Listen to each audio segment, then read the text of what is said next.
radio and TV hosts, the Boys Night Out hosts, Slick Rick, DJ Toni, and Sam YG.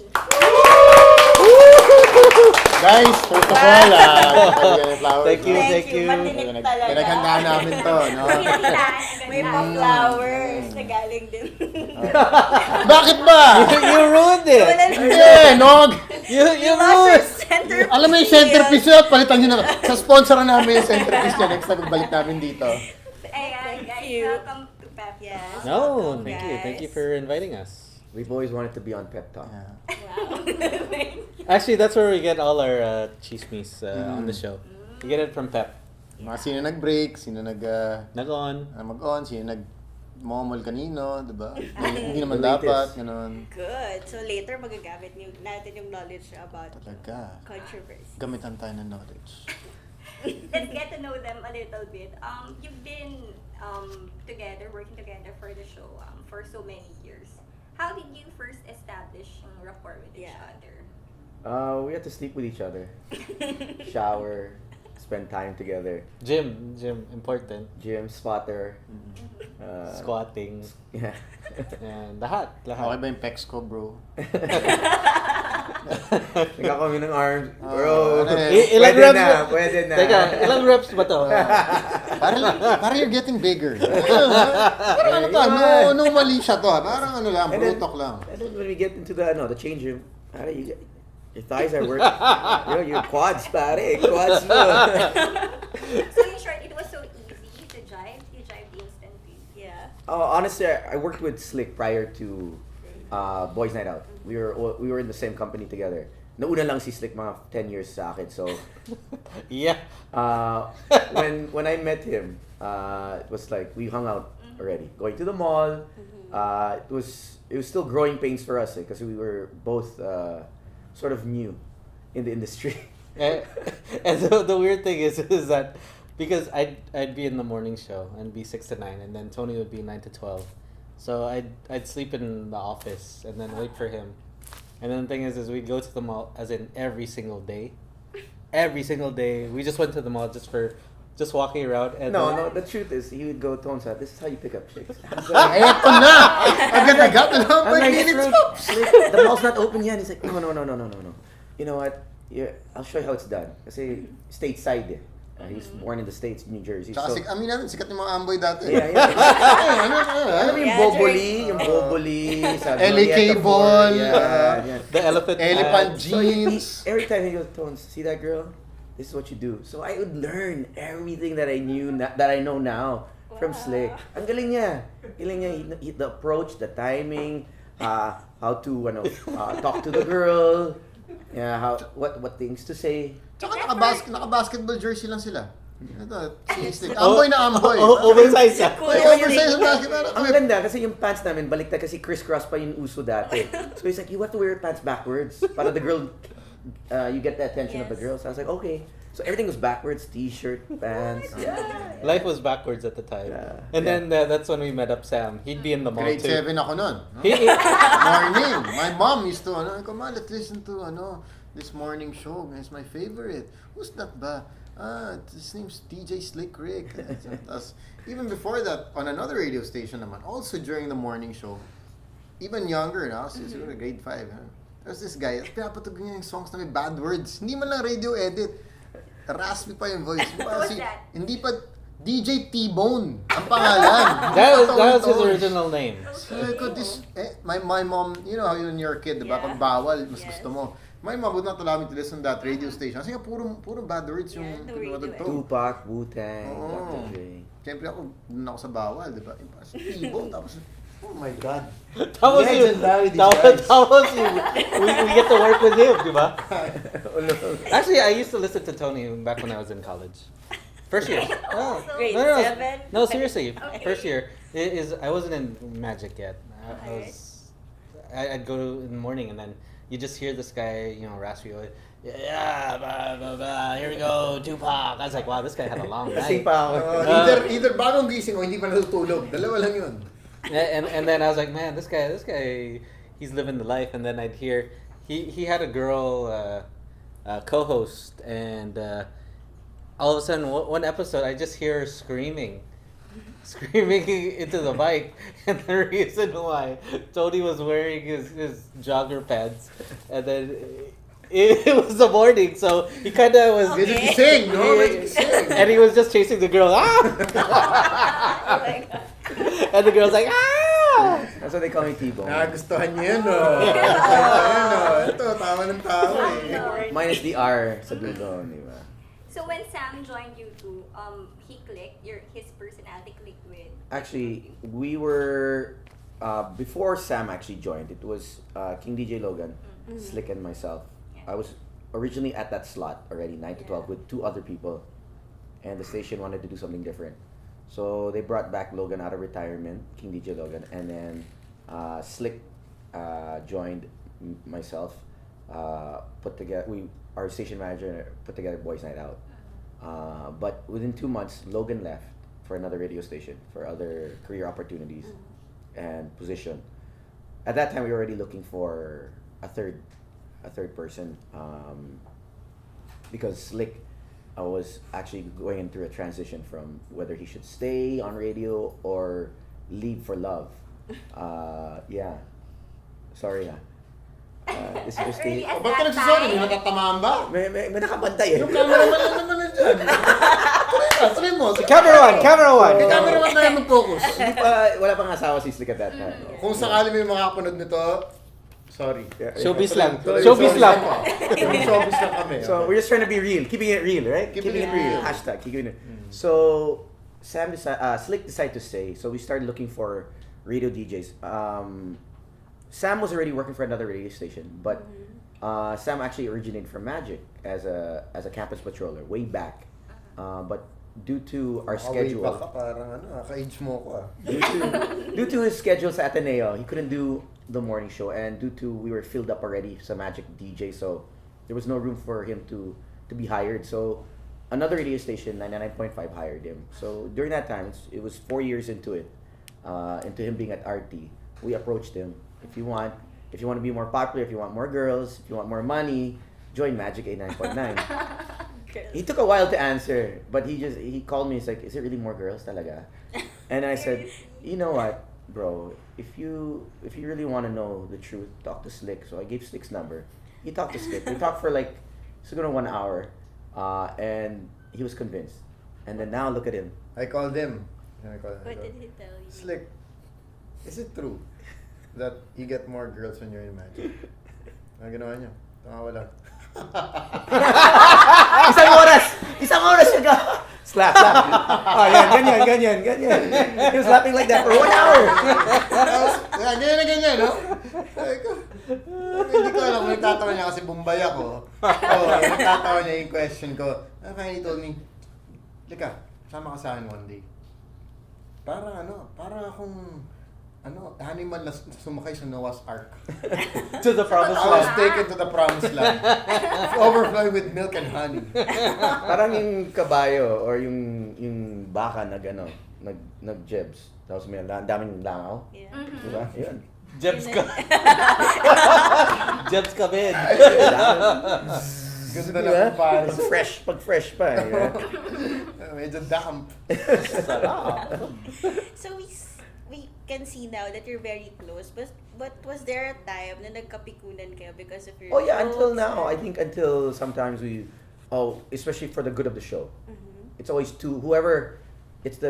whoever has the majority in terms of topic, in terms of marketing, in terms of strategic of what we want to do with the brand. It's always whoever's yung dalawa. So if it's Kamini Slick, then Sam loses out if he thinks differently. If it's Sam and Slick, then we go with that decision. But it's never to the point where we're fighting.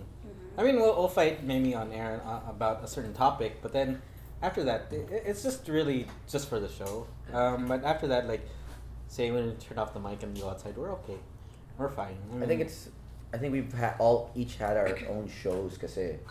So, being 10 years, 20 years, 5 years in the industry, I think there's a certain kind of respect na it's not like, okay, I know more than you. You know more than you know. What I mean, it's more of let's make this show work. And I think that's always been the best thing with all three of us. It's always for the better for the show. No one's an island, or no one's on better than the other one. And it's always been that way. I think it's one of the key things. I think that's the secret with the show. It's a team effort. Yeah.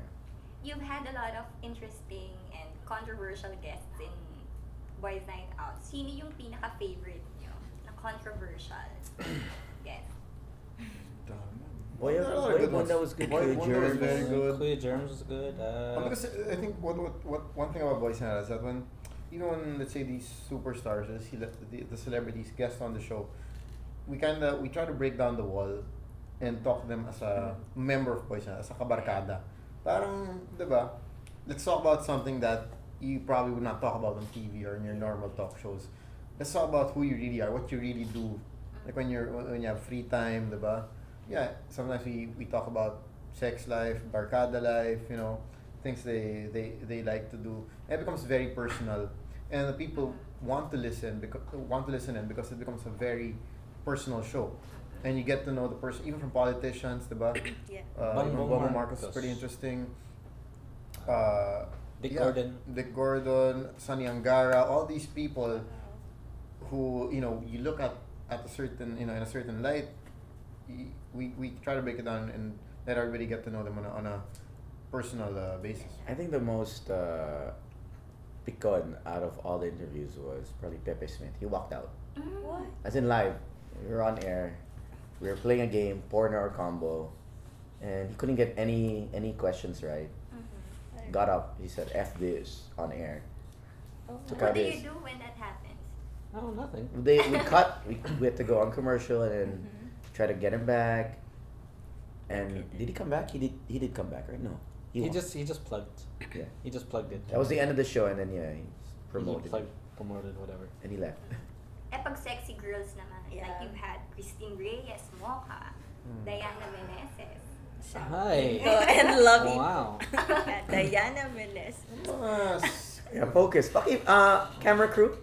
Diana zoom in. Okay, lapit nyo! Hindi, joke lang.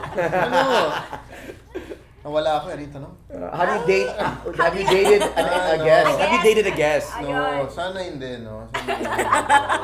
Or have you slept with a guest? Hindi ba? I think dapat yung question gano'n. So have you?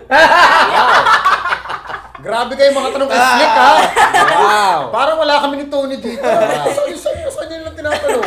No, I mean for the girl guests, I think their first thing is they're scared of us because they're like, oh, as in that's the first thing, like if it's their really first time to get into the booth, they're like, I'm really scared of you guys, just go easy on me.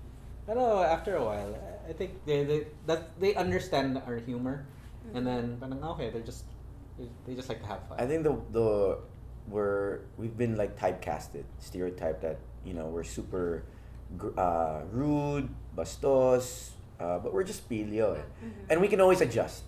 I think a lot of people think that over the years we've always been so graphic or so out there with our questions na natatakot yung mga girls. But I think Georgina Wilson was actually the first that said, I'd never wanted to guest on your show. I'll never guest on your show because she's so scared of the questions we might ask her. But finally she guessed it. Wow. And then she was really happy. It's like, okay, I can actually guest on your show. It's easy for her. It's like As opposed to, because before all her friends would say, no, Yeah. I'll never guess. like Liz and Lorraine before they wouldn't guess, they were scared. I think also because you really don't know what to expect out of the show. Like even us, sometimes you don't even know what's coming up tonight, or what to expect out of the interview. So it's not like we choose a topic every night. It's gonna be bastos, or we choose something weird. It just happens, and we go with the flow and with the show as well. So yeah, the girls initially they probably be a bit apprehensive, but once they've gotten to know us or they've been on the show, I don't think. Once Sam starts talking to them sa likod sa office, and they're more comfortable. So you get to ask them you get to bring out their naughty side as well on the show. Si Sam ang fluffer. He's the one that handles that. I mean, he's slick. We're the serious side. Ako, nasa controls lang. Si Sam ang Parang talaga si Toni, hindi ako maniniwala. Sino pinakamaraming na tanong mo? Na guest. Si Na-invite, Tony. na guest. No? Si Tony. Notes talaga. No? Tony is the star maker. Star. He's the star maker. Ito, bedbreaker. Heartbreaker, bedbreaker. Star maker. Yeah, but everybody's, I think, when it comes to the FHM cover girls and whatnot, they've all been rather comfortable on the show. We've never crossed the line. We always make tansya. Siyempre, when you talk to someone, tatansyahin mo naman, di ba? Okay, are we gonna ask this type of question? If you feel na parang, they're holding off a bit, of course, as a host as well, you have to know that very well. Tansyahin mo na lang. I think also like the majority of the FHM girls that have been on, they've like after like when we see them in different events, they'd always say, "Hey, when are you gonna guest me again?" So that's actually the nice part about it is that after that first experience, Gusto pa. meron pa dapat Siya yung nasasarapan. dapat may follow up. Umulit. Isa pa. Oo, gulit, di ba? Buo tayo dyan. Dapat may second round. But how do you keep up with the trend from radio, podcasts, and now on TV? Parang you're everywhere now, and people get to know you even better because of the different platforms that you're in now. I guess it also goes with keeping up with the times. You can't just be on radio and say, okay, eto na yun. Diba? When Twitter exploded, we had to be on Twitter as well. We had to be relevant because that's what everybody was on. And people who are not even listening to the show got to know about the program because of Twitter. Now when Facebook, Twitter, then Instagram, went out there. We also had to get out on Instagram just to keep all bases covered. You can't just sit around and say okay na ako. Media is just moving at a very very fast speed, a very fast rate when it comes to social media and try media pa rin. So it's just a matter of getting your feet wet, making sure you know what's out there, not being all ignorant about it. Hindi, okay na ako, ganyan. No, it's if you do that, it's gonna eat you alive. So it's really, as much as siguro yung kalokohan side nandyan, I guess when it comes to business and the show, we're very hands-on in making sure that we try to reinvent, do something new, make sure. There is a serious side. Yeah, there is Ako a serious side. porn, up to date with the porn stars kasi ang dami. Nalilito na ako eh. You have to be up to date with these things, Daming moves! Lalabas ng scandal. You have to be up to date. Sino ba yan? Hayden. Tapos may bagong si Paolo. I have to be up to date kasi I don't want to be stupid. Oh, you seen the new scandal? We're in the field of front line. news. Di ba? Dapat alam natin. Broadcaster So, tayo eh. I'll ask Sam, hey, have you seen it? And he'll tell me, ako na bahala.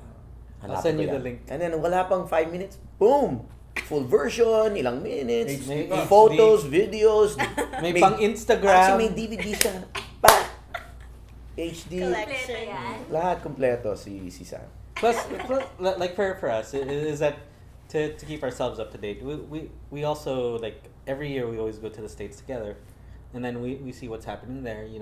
What's the trends there. We do Get ideas. Yeah, we broadcast a seminar. We listen to their radio, and then I think that's the one thing that people don't see is that they only hear the 4 hours, but then to make that 4 hours, we actually stay in the station, like say till 1, till 2, and then we're just thinking up ideas. Okay, this is what we're gonna do next. This is what we want to do. We just, hey, I saw this video. Why don't we try this? So that's how we keep ourselves relevant. May follow-up question na ako. Because you speaking of yung going out of the country together. Do the hosts of Magic 89.9 encounter yung rivalry issues because parang may favoritism in the station since kayong tatlo mga prized hosts in a way? Parang cow kayo, prized cow. I don't know. Malapit tayo alay kay God The holy cow. I don't know for the prize pero tayo cow. kay God, I don't know for the prize cow. It's just that we've been there for so long that I guess there's a certain respect with all the DJs naman eh. And, even with the new ones, because if you've started from the bottom, you kind of know, to groom the new ones. Also, you give way, like dati, like when I was starting out, the elder DJs, the senior DJs would give us, the new DJs, yung mga broadcast, yung mga portable radio, yung mga in on the field assignments kasi may TF yun. And the senior DJs mas malaking sweldo nila. So at least it's extra income for us, and maliit ang sweldo ng starting it. Any kind of DJ starting off it's not enough talaga. You do it for the love. If you do radio, and you don't do it for the looks, kasi wala naman kaming looks, di ba? Ayun radio kami. So now the new DJs, we give them the field work. Like if there's hosting gigs or if there's field work, you give it to them now. But it's always mandatory to show up to every gig, no matter new, middle, or senior, junior. You show up to all events just to show face. Kahit show up, you can leave agad. But it's nice to that Magic is it's a close knit station.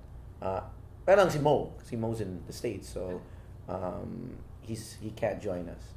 But nonetheless, it's really the DJs. It's close knit naman eh, I think, right? I don't think Plus, it's all about respect. We respect each other for the times that they go on. Like Mikey and say Sam, and then Boom and Joyce, and then CJ and Susie, and then you have the Ricky and Andy, and then you have Josh Strike, and then you have Nico, and then Jam. I mean, it's one of those things where you really have to. There wouldn't be a boys' night out if there wasn't say the girls, or the afternoon, or the mid morning. It becomes where we're part of the team, like what Tony was like. For us, we're a team, but then also within Magic, we're also one team. So we're not above everyone else. I mean, people would say, "Oh, you guys get the spotlight," but the thing is it's important that we need these other shows to help us. That's what carries Magic, is because once say you're listening lunchtime and then you get out of your car, you just leave it in Magic. Because of CJ and Susie, they were listening to them in the afternoon. Back to the car, they'll listen to us again. Is because they don't want to change the station. It's like Michael Jordan. Kung si Michael Jordan lang, wala siyang Scotty, wala siyang Paxson, wala siyang Bill Cartwright, Tony Kukoc, Rodman. He can be the best in points, rebounds, assists, steals, field goal, whatever, free throw. Okay siya, galing. But in terms of championships, baka wala siyang championships. And I think that's what Magic is. I think we know that each DJ has their own role to make Magic what it is. I'd rather go to battle with the best team rather than me being the best warrior. Diba? Kasi in the end, it's so much harder. I've seen Magic go up and down. Yung talagang sales were low, ratings were okay, but you know what I mean, it was really tough. So to sustain it is really hard. That's why switching stations is really you really have to think about it. Hindi lang ang daming DJs lumipat for the money, and it's really sad. But you know, I mean, it's for greener pastures naman eh. And to sustain that is hard. It's difficult. Even if you have sometimes the best DJs nga, there was one station that had to try to get the best or personalities. Hindi rin eh. Hindi din nag-click eh. 11 months, wala rin eh. So we've kind of seen, we've been given offers, you know, indecent proposals siya. But I mean, offers to switch, and we've never taken it. So it's a really team effort. If you talk to all the DJs of Magic. Can you tell us more about your experience from the transition of Boys Night Out becoming Boys Ride Out, being shown on TV? Boys Night Out, when we started in 2006 March, it was really, the branding was drink, girls, repeat. Drink, girls, party, repeat. That's it. And then imaging in terms of our lifestyle was really the nightlife. Go out, bar hopping, 3-4 bars a night. Walang kung kung sa gabi, talo yung gabi sa amin. Because we were out every night and at least 2-3 times, right? Different Gising bars. ng 2 in the afternoon, brekkie, ng 3. Perfect life. Pasok ulit ng gabi. It was hard. It was difficult because you have to drink and party. At first, kasi it's fun. Bago yung show eh. Siyempre, bagong barkada, and then you're meeting new girls, sometimes you're seeing a lot more than one girl, so that lifestyle is, it catches up to you eh. So, when I told Slick and Sam, hindi ko na kaya, I was like, hindi ko na kaya nitong nightlife. What a revelation. What a revelation. I was like, What a revelation on the show. Napapagod ako. So sometimes I bring them to the club, na parking lang ako, tulog lang ako. And I go, can you just knock on the window. I wait in the parking lot. Ano nangyayari? Pagkabalik namin, Wala na. siya doon. Tapos nabalik na, umuwi, may kasama na naman. So sino na naman ang kawawa? Kami na naman. Someone else knocked on the door. Bakit ba kumak? Diba? Pwede na. Kami nagtanim, iba ang bumayo. Bumabulit naman ako, 6 a.m. Sa parking lot sila. No, but, We had to party. I think we Yeah. had to set that scene, especially establish that itong boys night out. Are they really boys night out or are they talk. just all talk? So we really had to go out and party, and we did partnerships with a lot of promoters and a lot of clubs, and that's what made that's what made us staple na boys night out talaga sila. And then the fact that it's a really feel-good show sa gabi. It's not heavy eh. Pag uwi mo, it's really steady lang, chill, video, fun, and it's just the boys being the boys. And then over the years, we kind of figured that, okay, I think yung liver natin, and then we kind of wanted to go more serious and, take control of the brand. Parang You si can't- John Lloyd lang. Kasi at one point you want to take more serious roles. Because you can't do friggin' 4 nights every week for 8 years. Because 8 years going on 9. Come on, drinking every night. So we kind of strategically, how do we want to expand the brand? So we came up with Boys Night Out, the podcast, and Boys Night Out merchandising, the BNOTs, which is now in all SM department stores nationwide. Yun yung may scandal, di ba? Yun. Scandal yun siya. Ay, yung shirts namin, hindi namin shirts. Nalig kami sa shirts. Yes. So we're trying to Parang mga grow. girl lalo, hindi naman namin girl yun, link sa amin. Sana tigil-tigilan na, no? Mga families namin apektado. Oh my God. Yeah, so that too. I think when we first started, it was really hard to really protect our image with girls we date. That's one of the hard things with being boys night out. If you're gonna date us, may kapatid yan, may magulang yung girl. So it's so hard to, luckily si Slick nag-asawa na. May naloko yung isang girl na May pumayag. May nagpaloko. So, Sige na nga, hindi ka talaga ganyan. Sige, sa character, sabi mo eh. Character. sure, bigay ng sing-sing ng ang laki. Oh. Until now, she has a sprain on her left. Sa sobrang Sobrang bigat. Yeah, Sa sa sobrang sobrang Too bigat. heavy, too heavy. Sa sobrang laki. No, I think also from just the radio show. I mean, because like say people always see us out. People always they listen to us. They'd always wonder how are these. How would they be on a TV show? So an opportunity came for I mean because we were on other TV shows. We did MTV. We did Channel V. What was our first ever TV? Mix? We did. Was it mix guesting? Our first Yeah, guesting yeah, ever. Yeah, Was it Mix? Mix? Was on Mix, and Yeah. then Yeah. people could MTV. see. That's where we discovered And then something. Yeah, Sam so people could see we weren't just put together and then you guys have a show. They could see okay, these guys are friends. These guys are actual friends, and then we just make fun of ourselves and say from the Mix, the MTV, the Channel V, and then this one now, Boys Right Out. When it was brought up to us, it was a great idea because we're in an actual moving studio, and people could see us from the outside. So it's a Yeah. different side of Boys Night Out. I don't think any other local TV show has done that. Created a food truck, and decided to shoot.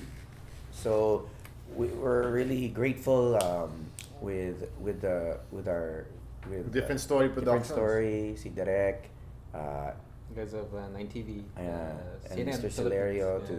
to actually invest in B&O kasi we're really controversial. Ang hirap eh.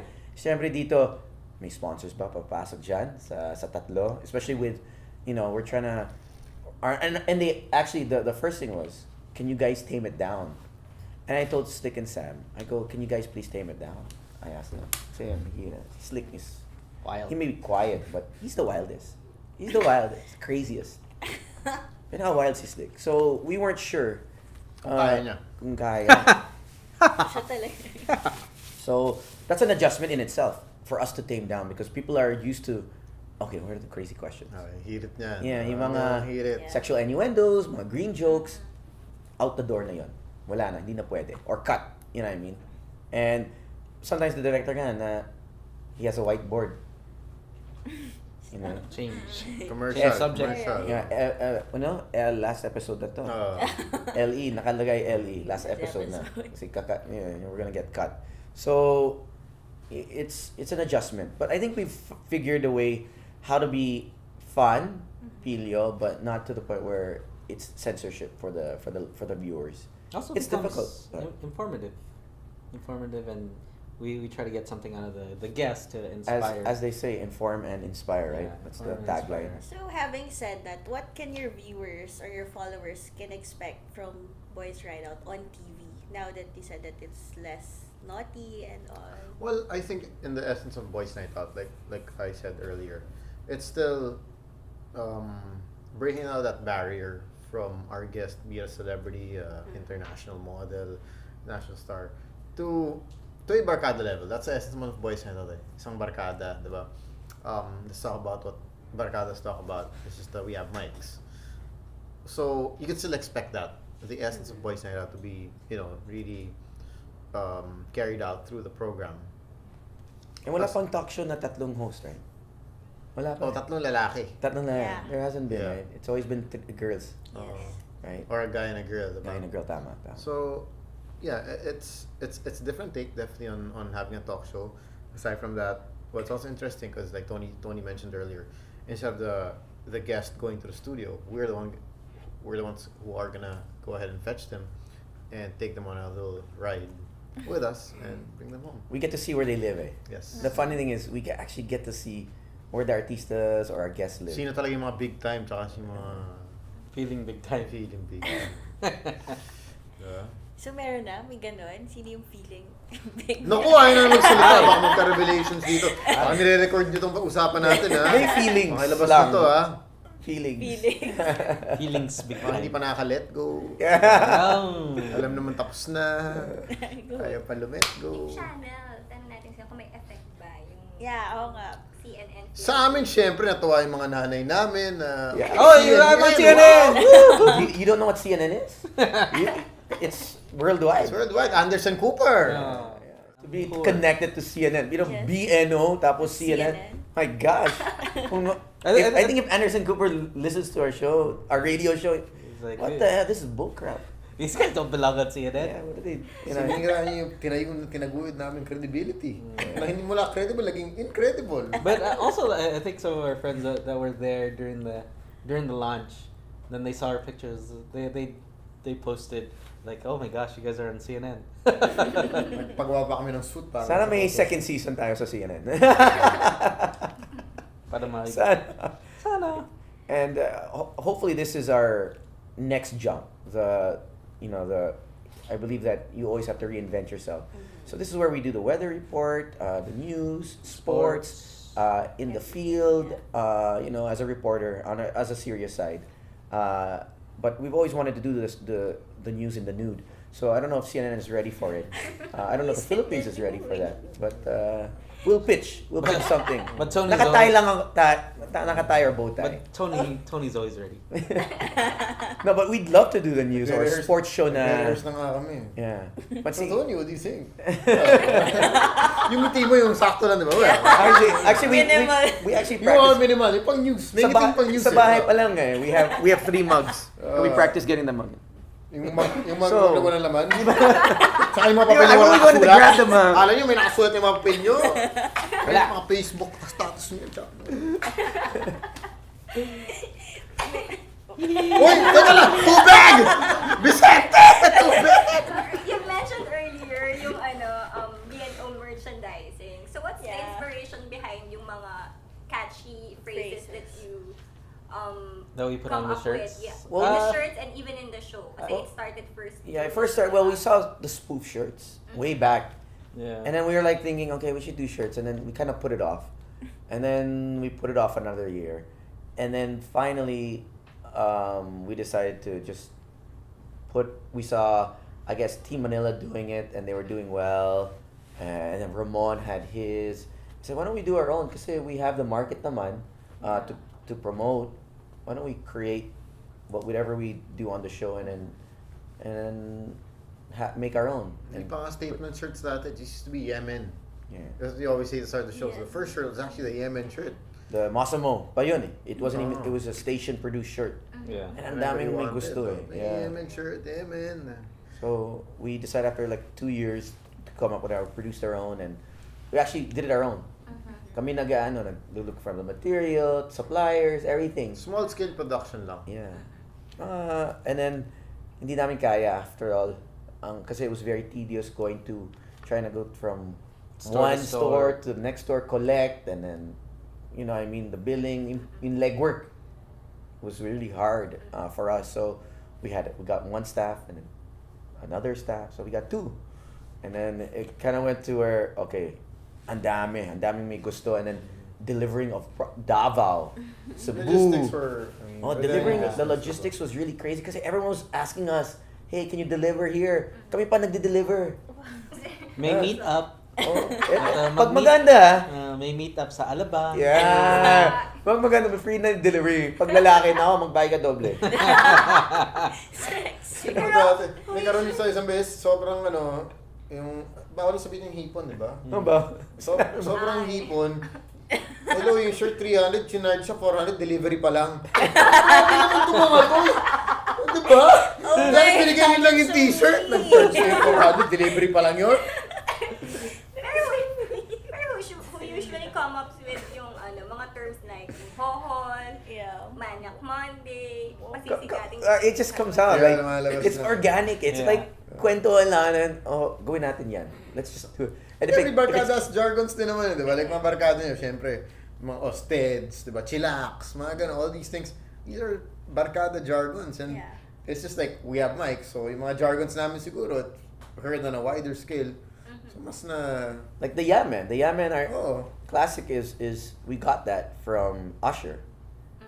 Yeah. nauna tayo kay Usher. Yeah. Si Usher, 90s, Yeah. nagkakasya siya ng Yemen. Yeah, man. Love in the Club. Yeah, man. And We, then we actually asked him how to say it too. yeah. We interviewed Yeah, him. There's different ways to say it. Yeah, pala. we interviewed him and he's like he said it his way, but our way stuck. Doon ko lang nalaman na yung Usher pala, U, hindi A. So Usher. Akala niya abon. It's Usher, bro, Usher. Ah, Sabi ako si Usher, it's Usher, bro, Usher. K. K, bro. Siyempre, tinawag kang bro ni Usher, okay na, bro. So a lot of the So stuff bros. we say on the radio or our listeners might say, we put on a shirt. Yeah, and then from there, that's when it got bigger than we could handle. That's when SM came up to us. The guys of SM Youth, they go, oh, why don't we be the one to print it, distribute it, and everything, and then you guys just think of the ideas. So from there, we were. BBB, Blessed Beyond Belief. Yeah. So it was pretty awesome. I mean, the guys of SM, Yeah. to be under that brand, really cool. So they're the ones that take care of our shirts, the ones that are approved by Boys Night Out. So there's still approval from me. Yeah. So No before any shirt goes out with our own tags, dapat we have to see it first. Quality control is still important when it comes to the brand. So you're protecting still the brand equity. Seryoso. Business. Brand equity, Mga IPO tayo, IPO. No more So, meetups. Yung mga... Plus 400. We apologize, no? Yung mga na-charge na mas delivery kaysa sa actual shirts. So earlier you said that Tony is the star maker, you're the heartbreaker, and you're the bed breaker. So in real life, how are you? Are you really like that, or it's just a character you portray? All Ano, character. ano tingin All mo? talk. Ano tingin mo? They'll answer that Correct. later sa pagbabalik. Bobby ng commercial! Tap Tap. Pass Ano? me load! GC load! GC load! GC me load tayo! Hindi pa lang tayo, may pasok na. This morning he woke up. His bedmate, there's something sticking on his Oh my face. God! There's something Hinahanap ko kasi tinanggal ko. Tinapon ko na sa... Oh my God! Pag alis ko sa kwarto, pumasok yung friend ko kasi And he gising fell, pa siya. oh, lasing. Umimik eh. Lasing, so... Lasing, he fell asleep right on I the was like pillow. looking for, nasaan na ba?